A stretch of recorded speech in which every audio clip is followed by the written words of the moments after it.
the purpose of this podcast, not just this episode, but this whole How to Protect the Ocean podcast and the business that I do, is to meet people who are doing phenomenal things within the ocean and to help conserve the ocean, not only from an environmental perspective, but also from a societal approach. It's great to see when people are starting new things or doing what they can with what they have and being able to really move the needle in terms of ocean protection and marine conservation protection, as well as engaging local communities. And that is what we're going to be discussing today. I want you to be prepared to get inspired because I have Carlos Mallo, who is the founder and CEO of Innoceana.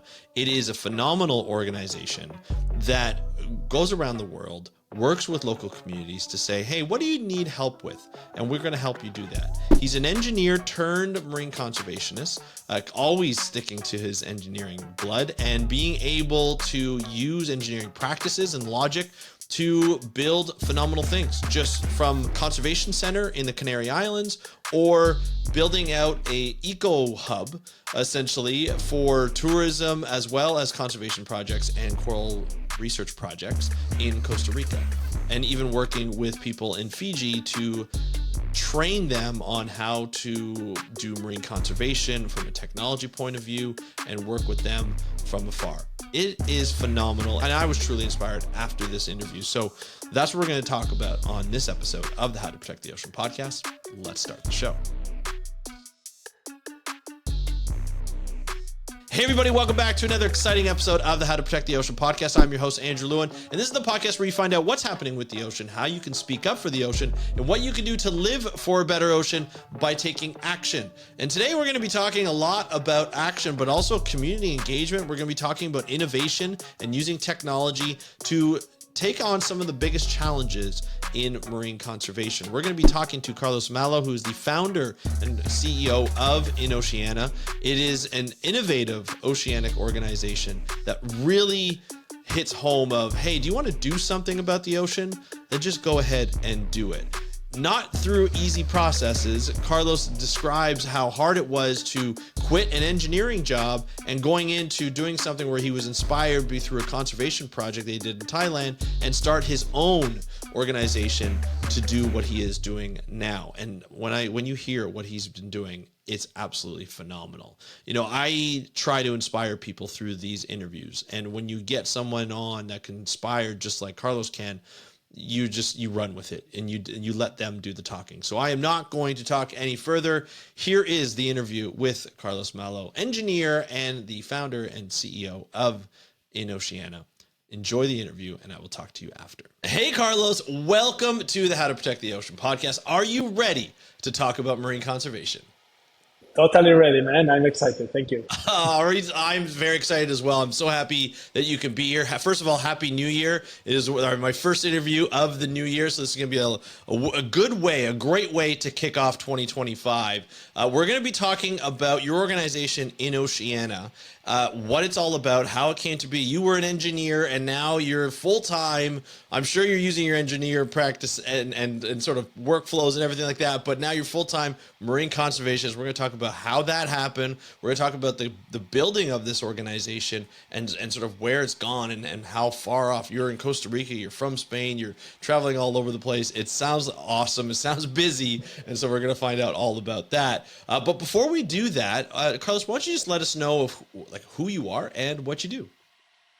Okay. Well, I am, I guess, an ocean lover to start. I love the ocean, and I am from Spain. As you said, my background is in engineering. I was working in different construction projects in Spain and in England, actually. And my expertise is in harbor, marinas, ports construction. So it's very related to the ocean, but in a very different field. So I actually follow the path of my dad, who was a very successful developer in the coastline of Spain. So he built a lot of ports. I was born by the ocean while my dad was leading construction of ports.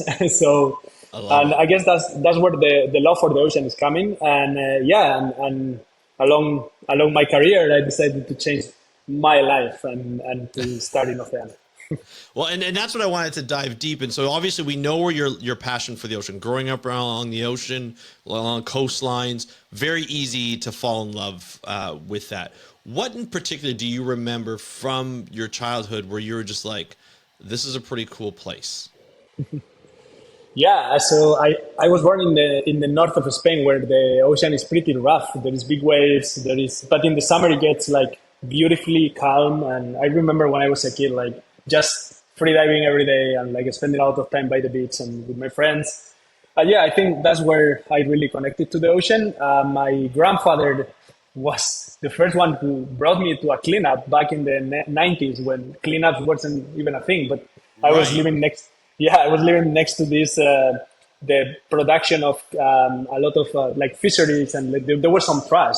So we were doing Yeah. cleanups, and I think that opened my eye that the ocean has a limit. And but again, I think it was living by the ocean what actually connected me to it so hard. Yeah. Yeah. Well, and then doing all these cleanups and everything, it kind of, you kind of see things that you don't expect to Yeah, normally see. Some that are good and some that are bad. And depending on your age, you may connect with that. I mean, we've all been there before. We've all seen like sandals and stuff on the beach that have, nobody's that don't belong to anybody. And you're wondering, where did those come from? Like, how do they get exactly, there and stuff? Right. exactly. I remember specifically this situation that I was fishing in the port, and I was so excited because I caught this big fish. And again, I was like 6 years old, so this was 1992 or something like Right. that. So I was just a little kid. And when we opened the fish at home, it was full of pollution inside. And we were like, whoa, whoa, whoa, how is this possible? The fish was alive and it has plastics and it has a lot of bad things inside of the belly. So it was very hard. Yeah, I can imagine. I can imagine. Now, you grew up as an engineer, though. You always wanted to be an engineer. Your dad was an engineer. Right. Was that just like dad's doing it, so this looks pretty cool? You get to build some pretty cool things. I feel like engineers have a different way of thinking. It's very logical kind of thinking. Was that sort of like a little bit of both for for being an engineer?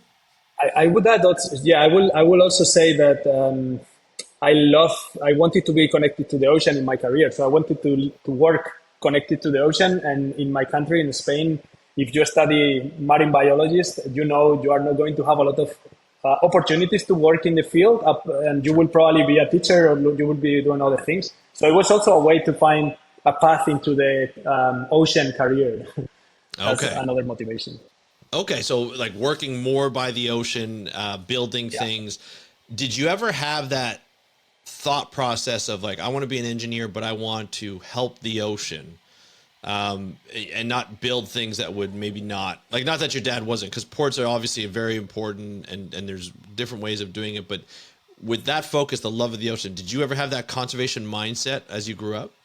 I think so. I think, well, conservation, marine conservation specifically, and in my country is not a big thing yet. It's still growing. It's still far Okay. from, I don't know, in California, everything is about marine conservation.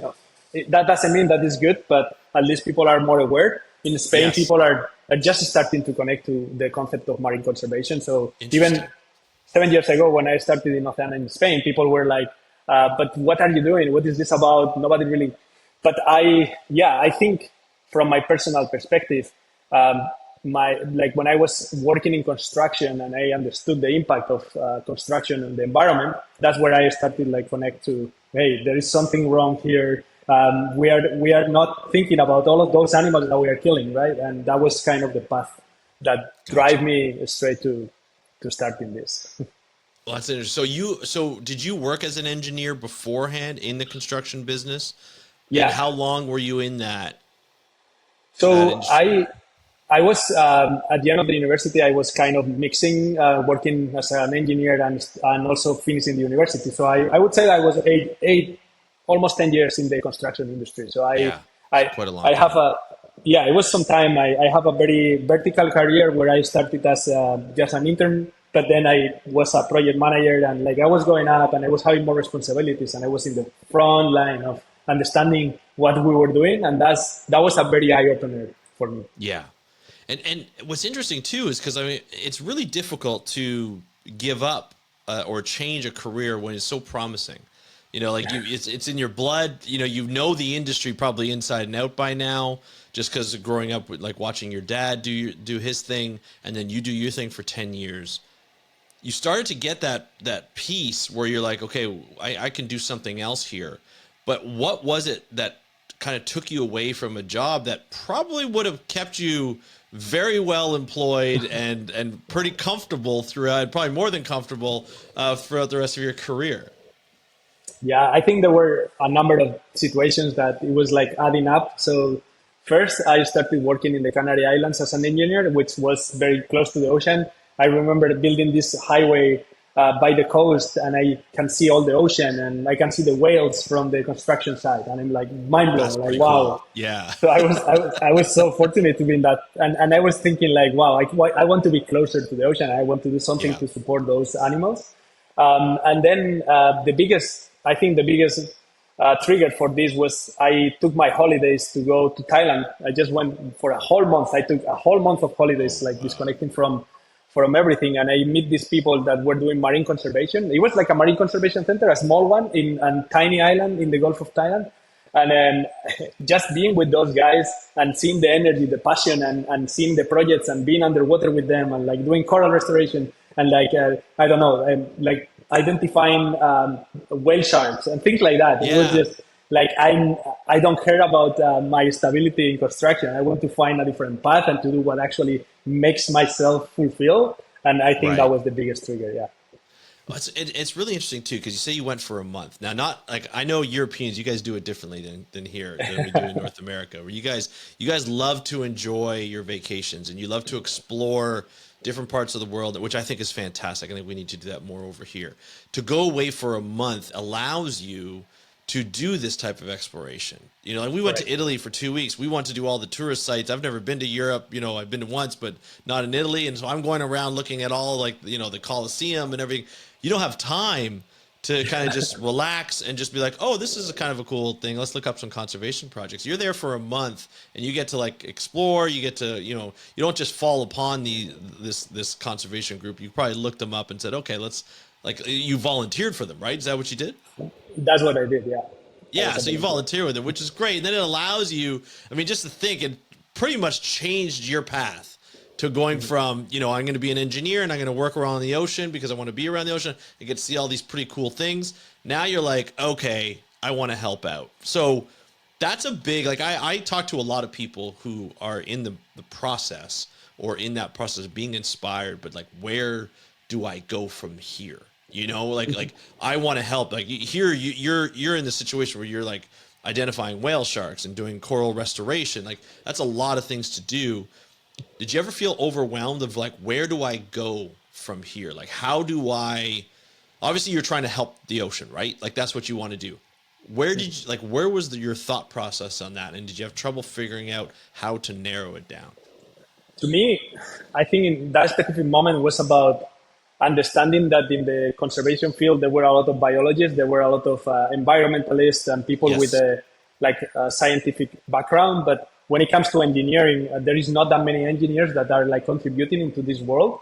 And I saw kind of a gap or maybe a hole that I could fulfill. And I just, I thought that there was something I didn't know exactly was, but I came back to my normal job. I was working in England back then, and I was like, okay, what I can do. So I started thinking about, well, water quality could be something. We can start doing data analysis of water quality. We can build a crane to support like the artificial reefs. And I have like a bunch of 7 different projects that I wanted to, and like maybe only 2 of them actually then work. But Yeah. it's about just bringing ideas to the projects. And for people that are in this moment that they don't know what to do, is like my advice is like, just try and see where Yeah. it goes, because you never know.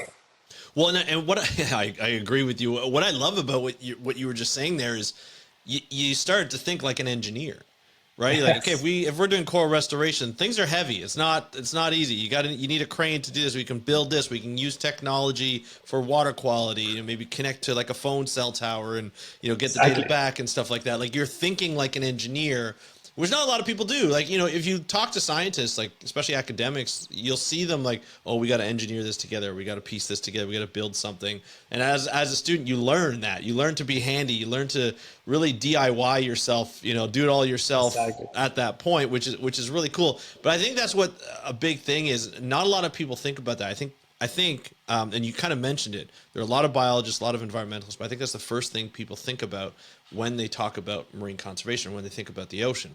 Well, I don't really want to go back to school to do a 4-year degree in marine biology. And I always tell them, like, you don't have to. You can do it yourself just by bringing your own skills. If you have marketing, you can start telling stories. If you have business, you can help run organizations. If you're an engineer, you can build stuff, which is pretty cool because I never able to do that. So that I think, but it's bringing your own personal and your own skill set to the table to see what you can build. Now, once you got there and you had your own ideas, now you're working for a company now, or at this point, you're working for a company. What made you decide to come up with Innoceana, like create an entirely new nonprofit organization? Even then, even going from the nonprofit to compared to a private company, but what made you decide to do stuff on your own instead of joining another movement? It was like everything in life. It was a process. No, it wasn't like I didn't know I was going to do Inocena when I quit my job. I was still Right. like I wanted to go to the ocean. I wanted to be back in Thailand. I wanted to help this conservation group, but I didn't know that Inocena was even in my plans. What I knew is that I love I love building things. I love innovation ideas. And actually, I was very successful in my career in England working as an engineer. I got this award of innovation in construction. So I got Cool. this huge recognition. I was like, I think I can do something with this that is more aligned with my values and with my passion. Right. And when I was in Spain, about to just take off to go to Thailand, this guy from the environmental, kind of somebody who was working in the Ministry of Environment in Spain, came to me and said, "Have you considered making a non-profit organization because the government is going to start submitting grants or something?" I was like, "I have no idea how to do that, but just let's start looking at that." And I took my mother and my best friend, and I was like, "I need 3 signatures, guys. Let's put together the signatures for the bylaws and let's submit Yeah. this." And that was the very beginning of Innoceana. So it was a non-profit organization in Spain. Today, Innoceana is a 501c3 in the United States, Right. a non-for-profit in Spain, and non-for-profit in Costa Rica. So Wow. it's growing a lot. I love it. We'll have to get you up in Canada too at some point. That would be But nice. I love it. You mentioned something that I didn't really expect. You mentioned that you quit your job and then you were going to fly to Thailand, but right before that's when you started in Oceania. That's pretty scary to just quit your job like that and then move on to something else, not knowing especially what you're going to do. At that time, were you going to get paid by that marine organization No. or you were just going to volunteer? No, I didn't have any expectation of payment. I have like $30,000 savings of life from my Yeah. engineering Right. curriculum. And it just flew over to support these people and to kind of see where my path was. And Right. it was, just to be completely open, it took me 3 years to start seeing money coming. So I needed Yeah. to live with $30,000. I needed to live 3 years traveling around the world. So it was a challenge. Yeah, for sure it's a challenge. But like from a personal aspect, like how was that dealing with, because there's a lot of stress around not having money, right? Especially when you're trying to do something and you're trying to push for something. How was that on your own, like mental health, or on like the way you conducted business when you don't have money, as you're trying to find money wherever you can? How did that work into the way you did things? I mean, that was a big struggle for me, and I guess Yeah. for everyone, for every entrepreneur probably goes through this Yeah. situation where you are like, oh my God, I don't have even the money to bring my girlfriend for dinner. I cannot pay for that. I Right. cannot afford that. So, and I don't have money to rent a house, so I need to stay in my friends or family or whoever house. So, especially at that time, I was already 30 years old. So I was coming from this career where being an engineer, my money was not a problem. I have a Yeah, of nice place course. to live. So the insecurity was very strong. And like Yeah. all of my friends were just growing, buying houses, having kids. And I was like, I'm not able to just go out for dinner. So it was Yeah. just a process for sure. And then so when Innoceana started, what was the vision when you started that? Well, I would say that the vision has changed a little bit into the details, but the reality is that for me, the vision is the same. We, as a final goal, is about changing the mindset of people and about changing how the society works. That's kind of in the philosophical level. From a practical standpoint, it's about restoring the ecosystems underwater that are damaged, and Yeah. those who are still not damaged, protect them. So it's kind of this combination of, but to do that, we need to work with the communities and with the other organizations, with the other people, and like bring them to the water. I just been for 8 years bringing a lot of people to the water and just to show them what's going on there. And then, Yeah. of course, we have a lot of other projects. Yeah, for sure. I mean, there are a lot of projects. So trying to bring people to the ocean is admirable. Obviously, people need to get connected to the ocean. They need to see what's happening. Obviously, they see the beauty, but they also see some of the problems. Like Costa Rica is fantastic.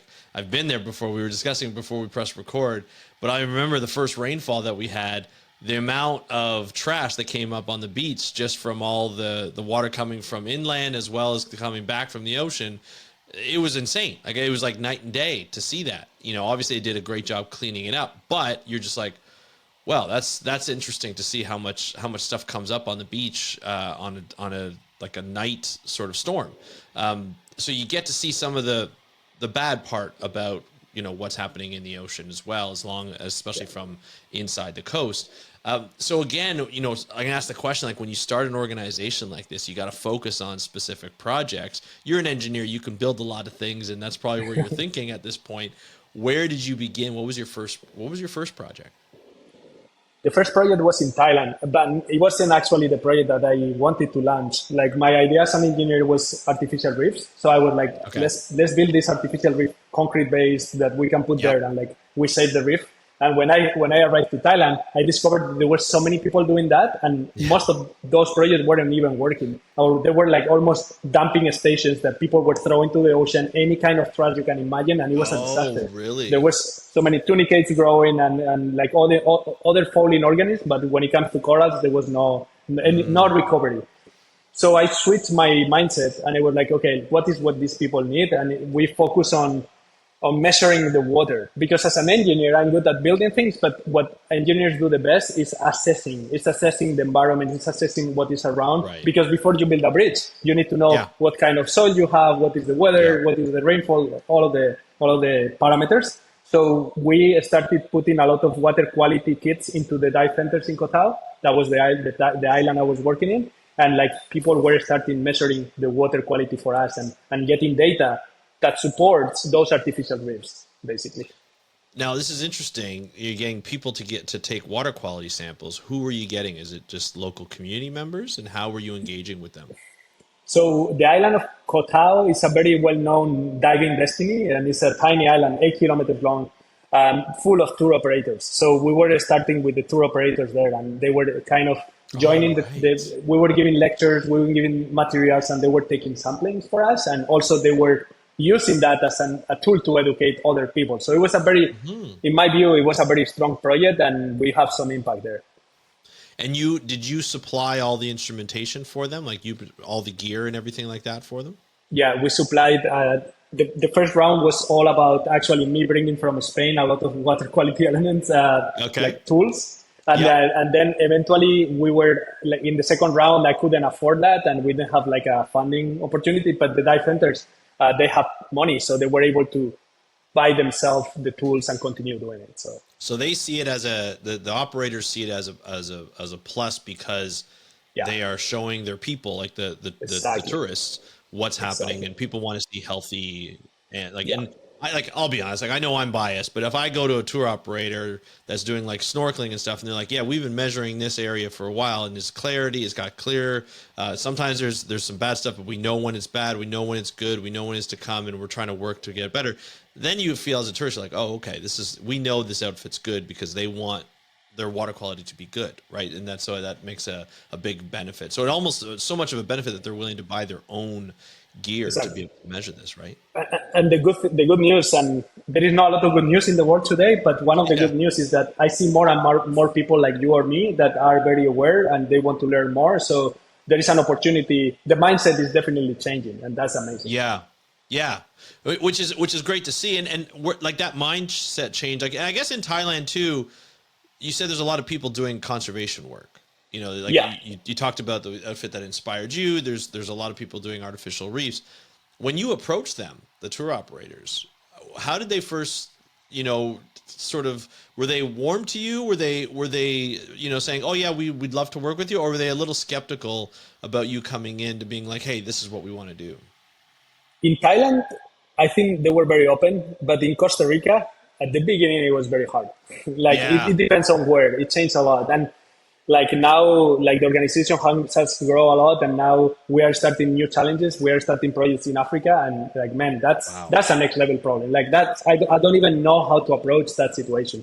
But as I was saying, like the more the more conservation is a normal thing, the more open the people are because they see as a win-win. But in Yes. places where conservation hasn't been a thing before, they are a bit skeptical that you are coming to remove I don't know, to steal the business model or something, things like that. Yeah, yeah, it's true. I can see, and you're an outsider in a lot of these places, so I can see people Exactly. being a little skeptical. I'm sure in the past, people have taken them for a ride or try to take them for a ride, and you have to be a little skeptical, right? Yeah.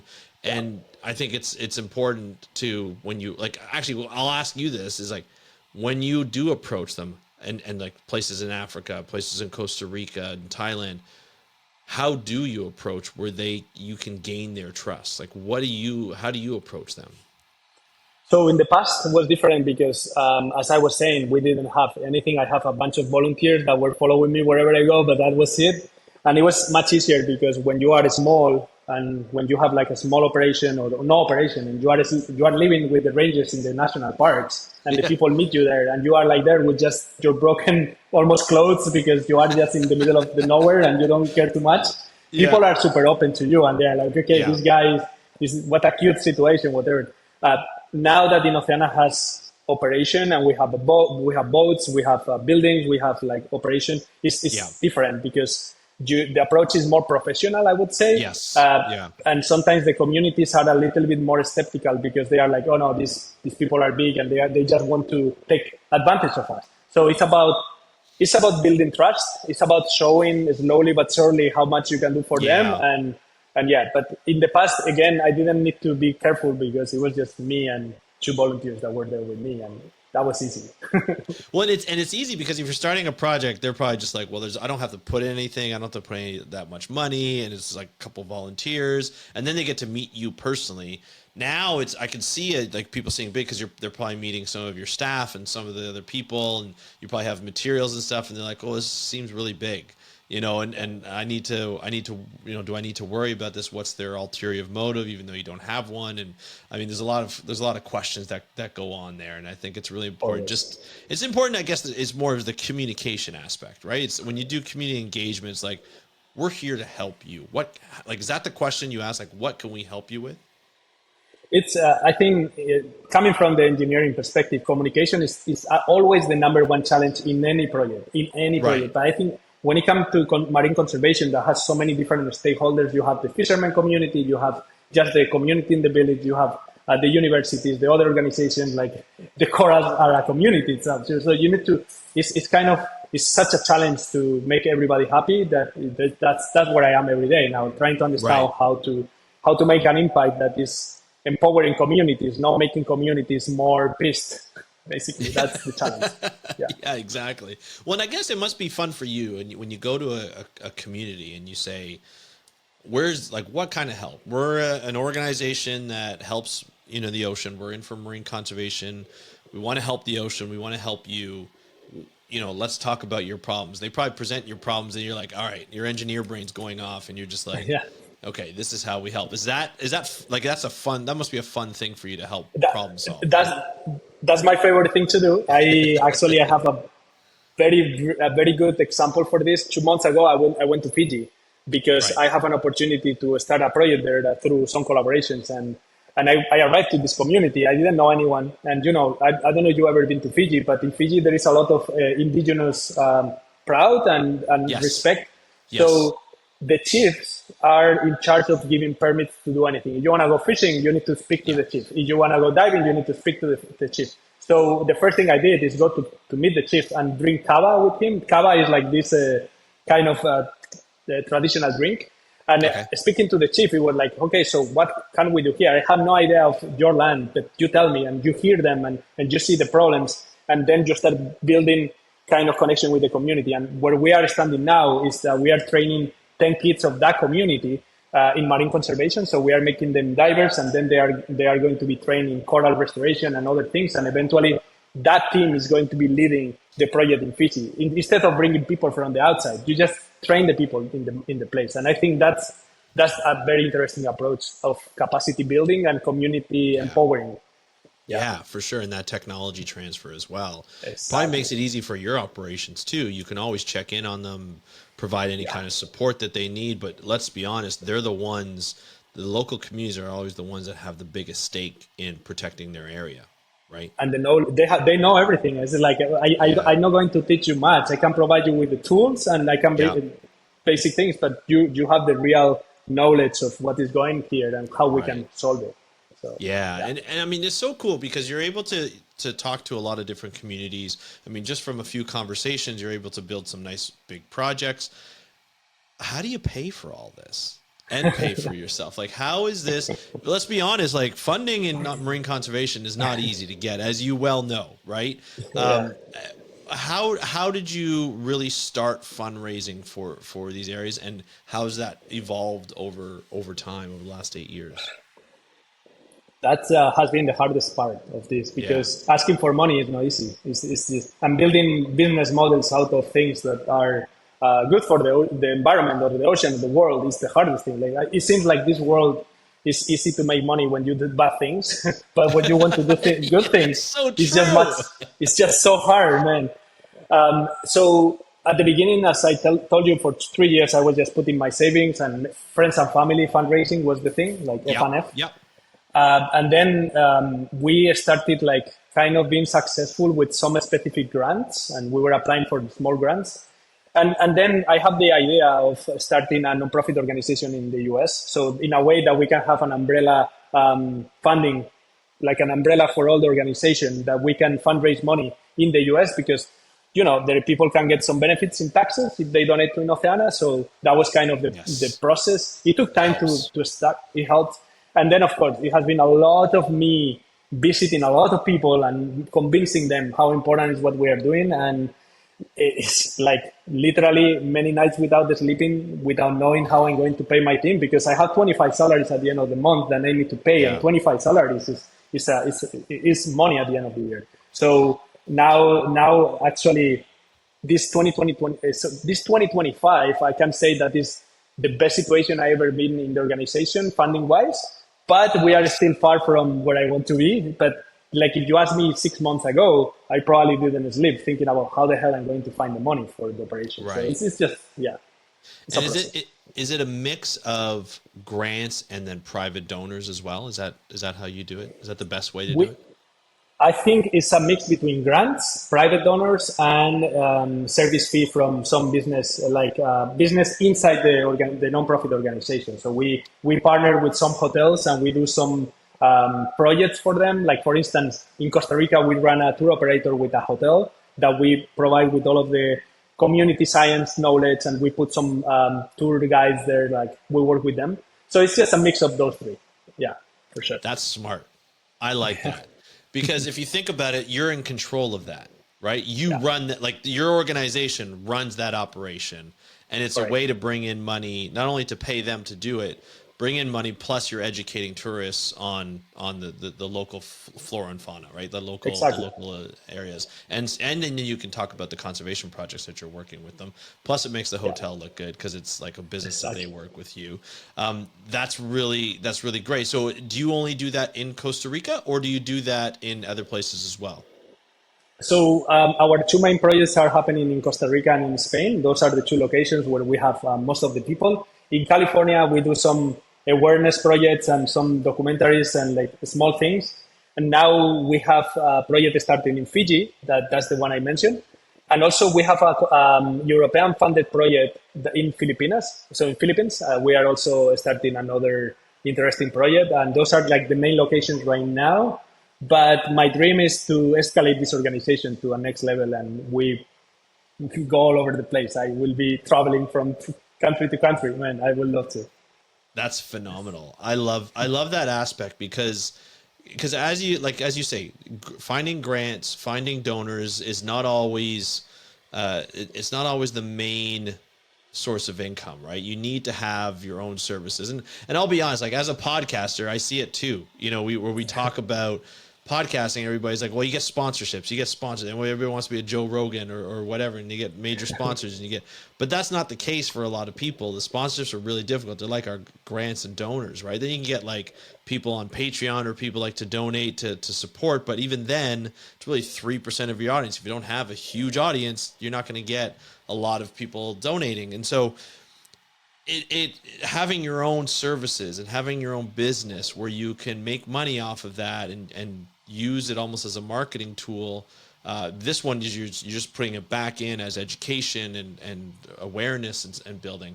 I just think it's phenomenal. It allows you to do what you need to do, and the type of business you do, you could probably do it in Fiji. You could probably do it, you know, in Spain. You can probably do it in Costa Rica. You're doing it in Costa Rica. You can do it anywhere you want in the world, Thailand, and you can work with tour operators to get that, or even percentage of that, like to get there. There's a lot of partnerships that you can work with to be able to do that. I think that's I think that's probably the best long-term sustainability for a nonprofit organization is to do that, and the money just goes right back into the organization, right? I totally agree. Yeah. Not easy to set up because you're basically setting up a business within a business. How does that work, you know, in terms of time, like that your staff puts into getting the business, as well as, like, is it the same staff that does the ecotours that does the research, or that does the conservation work? Not necessarily. Of course, I have the mentality that when you work in marine conservation, the staff should be able to do anything. Like, it's kind of, we need to be flexible because marine conservation is flexible. Like, the ocean changes all the time. Yeah. But I have people specialized in different things. So normally the person who is in charge of this collaboration with this hotel is different than the people that are doing research. So yeah, and actually, yeah, I just come in now from a meeting with all of them, and we were talking about that specific topic. It's important that everybody can help everybody, but also there are different specializations. Yeah, and different specializations, but I'm sure everybody like because you do so many cool things, I'm sure some people are like, oh, I want to try that a little bit, or I want to try that, and you want to make them happy, right? You want to make sure that they have a good spot. I love it. Now, in terms of the project, so how many projects do you have going on right now? So if I tell you the truth, we have like, I don't know, in total, maybe over 40 or 50 projects, but we decided to narrow down the projects to more like bulks of projects. So if I tell you in Costa Rica, our main projects are coral restoration, but we don't do coral restoration as normal coral restoration. We are actually working on the immunology system. So we are trying to understand why some corals are surviving all of the climate change situation and trying to kind of focus on what we call super corals. And this concept in the scientific world is a tricky concept because it's not as easy as a super coral and it's going to survive. But yeah, we are trying to find those corals that can survive the future of this planet. Right. The other project in Costa Rica is about the humpback whales. So we monitor the humpback whales. We put hydrophones. We go in the water. We count, like we take photos and we jump in the water with them, which is the best part, of course. And yeah, man, this is just, and that's the second one. And the third one is about the plastic problem. So we do cleanups all year around. And now we are working on this other business model that is the kind of the precious plastic concept. So we just take the trash from the beach and we clean it, and then we go through the shredder, and then we stress it and we create furniture. So we are creating chairs, benches, and like a lot of things that we are going to sell to the community instead of them going to the supermarket and buy things. Like, they can really buy something that support the ocean. That's in Costa Rica. If we go to Spain, it's similar. But in Spain right now, the biggest project we have is the building of a marine conservation center. So we applied for a big funding and we got it. So we are leading the building of a new marine conservation center in the Canary Islands, which in my heart, this is like the biggest thing, because this is coming from us being crucial in the stopping the construction of a port that I built the road for. So I built the road as an engineer. Then we were able to build the port, and now we are building a marine conservation center in this area, which is a very change of mindset. And that project is probably one of the biggest we have at the moment. And just to finish Yeah. with the Canary Islands, we also do a lot of cleanups, and we are working on the seagrass. So we do seagrass restoration in the Canary Islands because we don't have corals as we have in the tropics, but we Yes. have seagrass, which is a very interesting ecosystem too. Well, I mean, it's still just as productive, right? If not even more productive, some may I mean, argue, in terms of what's necessary. Plus, provides a lot of coastline security, and it's a huge benefit with seagrass projects and and and seagrass areas. as a very quick number, in the Canary Islands, we lost 50% of all the seagrass in 20 years. So 50, like half of 50%. it, half of And the what was seagrass that caused disappeared. by? Was that just climate change, or was that Yeah, degradation? I Like just I can tell you that I've seen it with my eyes, and I think the biggest stressor is the coastal development and all of the right, tourism. It's just growing and growing, and that damage because climate change, and there is a lot of papers that show how temperature, like the temperature rising in the ocean, is not really affecting the seagrass as much as the corals. right, right. So I think the biggest problem is really the development. Development. Yeah. Yeah, I can Yeah, see that. That's because people, what's interesting is people don't care about seagrasses as much as they do about yeah, corals, right? man, They don't that's care about my it. that has been such a personal fight to show Yeah. everyone that there is plants under the water and everybody is that an Yes. algae? No, they are plants. They capture, Yes. they sequestrate carbon from the Yes. atmosphere, and we need it for the climate change. So I think we need yeah, to change the word for it in English anyway. Everybody calls it seaweed. So it's like a weed. So they're just like, well, it's going to grow back again. I'm like, not if you destroy every part of it. I'm like, think of it as a plant. Would you go into your garden and just take out everything because you feel like it's weird on your feet? Because that's what everybody complains about. It's weird on my feet. I'm like, look in it. I remember I took we had some seagrass around, like we were at a hotel in Mexico, just like on the Yucatan Peninsula, and I had my nephews and my daughters, and they're like, oh, look at all this, like they called it seaweed, and I was like, no, I'm like, this is like, let's go look, like grab your snorkels, and it was very very shallow. It was like maybe 3 feet of water. I said, grab your snorkels. I'll take you over there, and we'll go see if we can see any fish or any cool critters.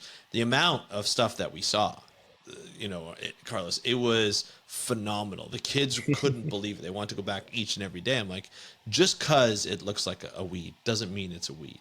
Just yeah, because it doesn't have a flower necessarily on at the time doesn't mean it's a weed and it's bad for it. I'm like, it's great for the environment. It's great for biodiversity. And I got it was a nice little teaching lesson there. They may have thought I talked no, about it too much, but it it's was a good. wonderful lesson.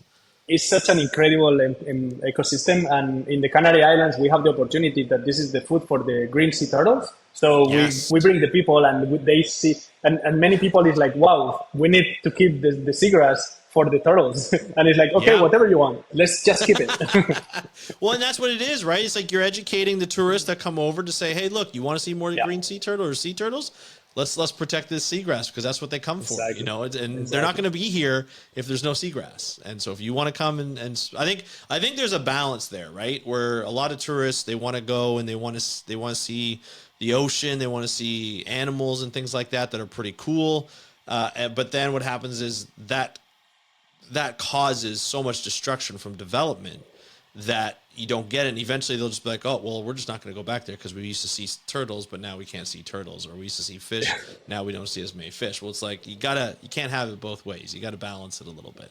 There's a reason It's why they about come by, right? Yeah. So exactly. so here you work in the Canary Islands, which is kind of like a full circle moment because you built the road that goes out there, the port. Now you have a conservation center. Now is that complete? No, it's actually we are starting. It's a Okay. 4 year project. It's a 4 years project, and it's not just the building itself. It's such a big collaboration with African countries. We are collaborating with Portugal, Azores, Yes. Madeira, and so the project, the Marine Conservation Center as a building is the smallest thing of the project. Like it's just so much actions that we are going to do around. We are going to visit all of the schools in Tenerife, and like it's just a Yeah. lot of action that are going to come up. And it started like I went to one of our partners is in Senegal, so I went to Dakar like a month ago, and it blew my mind, man. Like that's what I mean. Like when I think about Africa and the problems in Africa, that's probably where marine conservation should start focusing now, because nobody Right. want to go there because it's hard to see Yeah. what you see there. But Yeah. we need to start looking towards that direction. It's really cool. I mean, I'm looking at on your site and I see all the different places you work, different countries, different places on earth, different cultures. You talk about going to places and wanting to work within certain places, and doing some pretty amazing projects there, but projects that require probably permits and making sure you know the regulations and the laws in each of those places. Obviously, looking at the site, you have people in certain places. Like you have a team in Costa Rica, you have a team in Spain, and you probably have people all around in the different areas that you have. How do you adapt to all the different countries, the cultures, the laws, and everything to get the projects to a point where you're like, okay, this, especially when it comes to engineering, like a lot of times it requires permitting, building an actual building. It requires a lot of permits and stuff. How do you adapt to each and every one of those? I would say that Spain and Costa Rica are places where I feel comfortable with the culture, with the problems. I know how to handle it.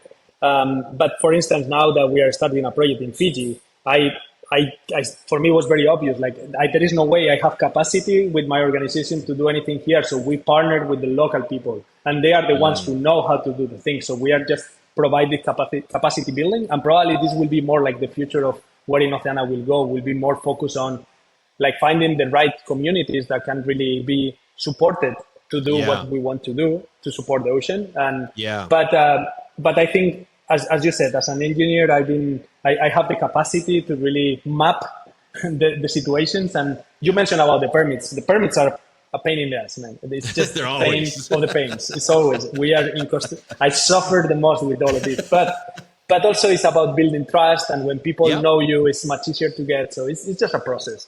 Everything is a process. I mean, there's a reason for all of it, right? And you have to abide by it. But it's a lot to learn. Like, I even know I used to work in private consulting, and even the laws here in Canada, I was like, oh, I have to learn this new one. Oh, I have to use this new regulation. Oh, there's a change in this one I didn't know. And it's always changing, and it's always, so I can just imagine a number of different countries that you have to go into. And you can only learn what you can learn. I think this last 2024 is the year that saw me that my brain has a limit, and I was like, okay, I'm touching the limit of my brain. But also the technology, I think, is bringing us interesting tools. With all of this famous AI, is kind of an opportunity to really have an extra support to increase the impact. But I hope this goes into the good side, because also you can increase the bad impact. So it's like how we focus the AI into the positive impact. 100%. And I think there's a lot of room for AI in oceans. When we talk, a lot more people are getting into it, even on the conservation side, and learning how to use it. I know I use it in my workflow all the time, and it's helped so much, save time, and so much. It's so great. Now, I mentioned I'm on your site, and I'm looking at your team. It's quite big. You have a global team, you have a Costa Rican team, you have a Spanish team, you have board members, you have collaborators, you have ambassadors.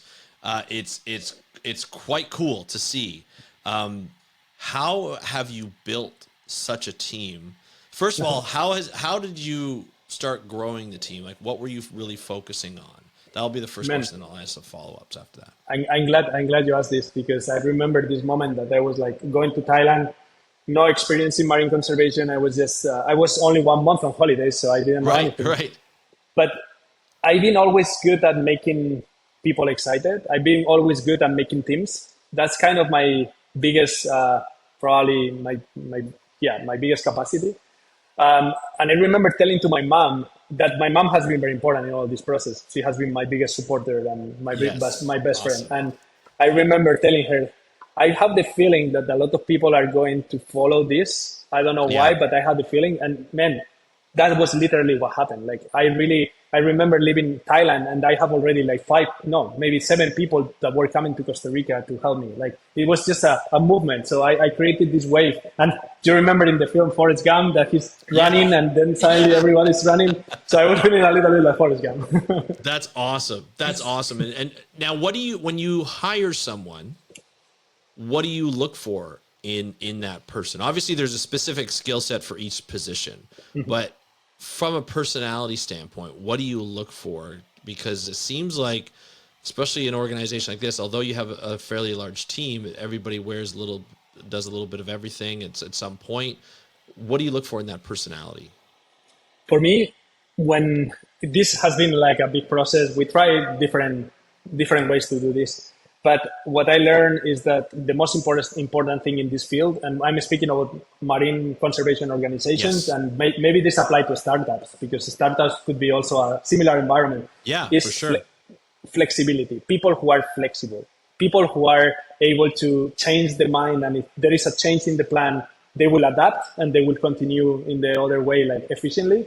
I think that's the biggest, and of course, people who just love the ocean and are passionate. Those Yeah. are the two main requirements. I don't care then if it's a marine biologist or if it's a lawyer or if it's nothing. It didn't go to university, but it's very good at doing surveys, whatever. Right. It's about the passion and it's about the flexibility. Those are the two. And there is, I would say, maybe this is obvious, but man, maybe it's not as obvious in the world we live. Is somebody with the values. The values are so important. Like I want to build this organization from like the foundations of Innoceana are with strong values. So we want people with big moral and people who are Of course. like with people with values. That's and sadly not in the world we live. We even have presidents that don't have values, and it's not that obvious this attribute. Yeah. Yeah. No, no, definitely. I think, you have to have that passion. You have to have that ethics. You know, you have to ask the question, like, even if we do this and we can make, whether it be money or make a lot of press, like, is this really worth it? You know, is this really going to help the overall ocean when we come at the end of this, Right. when we finish a project and stuff, right? Yeah, well, you mentioned ethics, and we are not religious people. This is not about going to the church. No, no, no, no. Our church, our cathedral is the ocean, and we go there. That's the place where I pray. I remember having a podcast with the religion podcast of Spain that I said yes, and I was like, okay, I don't care about religion, but let's do it. Yeah. And I told them my cathedral is the ocean, and I go praying every Sunday, and that's what we do. That's not a bad life. That's not a bad life at all to have that. That's phenomenal. Is there anything you want, like, as we kind of end this interview, is there anything you want people to know about Innoceana that they may not have known already? We covered a lot of subjects and a lot of topics, and love to have you back on to discuss more in depth in certain of the projects. But what would you like them to know about Innoceana that they may not have gotten already from this interview? I just maybe one thing that is important is that here in Costa Rica and in Spain we have a team of amazing people that they can come and visit. For instance, here in Costa Rica we have a big building. We even have place for people to stay, and we are constantly looking for collaborators. So, for instance, like 3 days ago there was this woman that sent me a message. Hey, I saw Innoceana and I'm a photographer. There is something I can do for you guys, and I'm going to pick her up in the next village, like in a few hours. So she's staying here with us and she's coming to the ocean. So maybe my message is like, go to our website, have a look at where we are, and if you are around and you love the ocean and you are flexible and you have the ethics, go for it. Maybe we can do something together. I love it. I think that is absolutely fantastic. Carlos, thank you so much for coming on the podcast, letting us know, and thank you for what you've done. You know, I think you've helped out, and you're going to continue to help out a number of different, coastal communities, local communities, the ocean in general. And it's people like you that we need more of, and people like people on your team and stuff. I think that's really fantastic. And I love, it's a little bit of innovation for the ocean. I love that. And the name is fantastic. The organization looks phenomenal, and the work you're doing is awesome. So thank you so much. And again, I'd love to invite you back on to talk more about specific projects and dive deep into those projects. Andrew, whenever you want. Thank you for inviting me this time. It was fun, and we are in touch, man. Thank you. Absolutely. Looking forward to it. Thank you so much. Thank you, Carlos, for joining me on today's episode of the How to Protect the Ocean podcast. That was awesome. Let's just be honest. That was phenomenal. I feel so hyped up right now. I feel like I want to do more.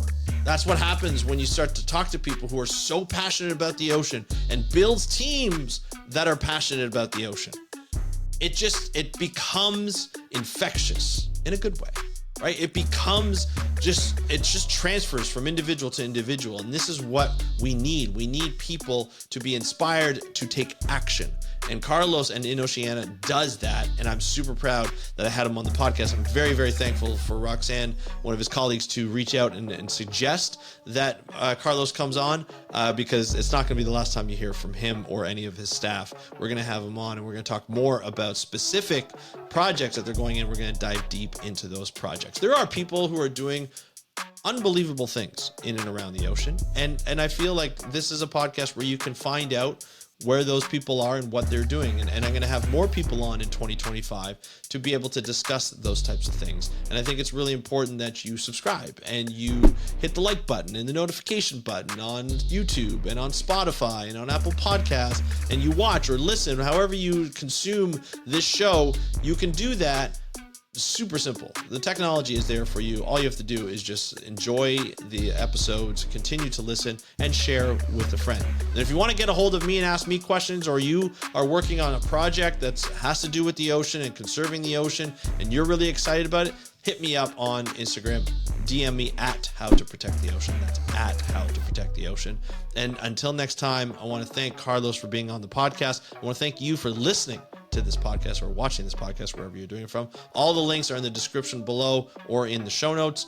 And I want to thank you so much for joining me on today's episode of the How to Protect the Ocean podcast. I'm your host, Andrew Lewin. Have a great day. We'll talk to you next time, and happy conservation.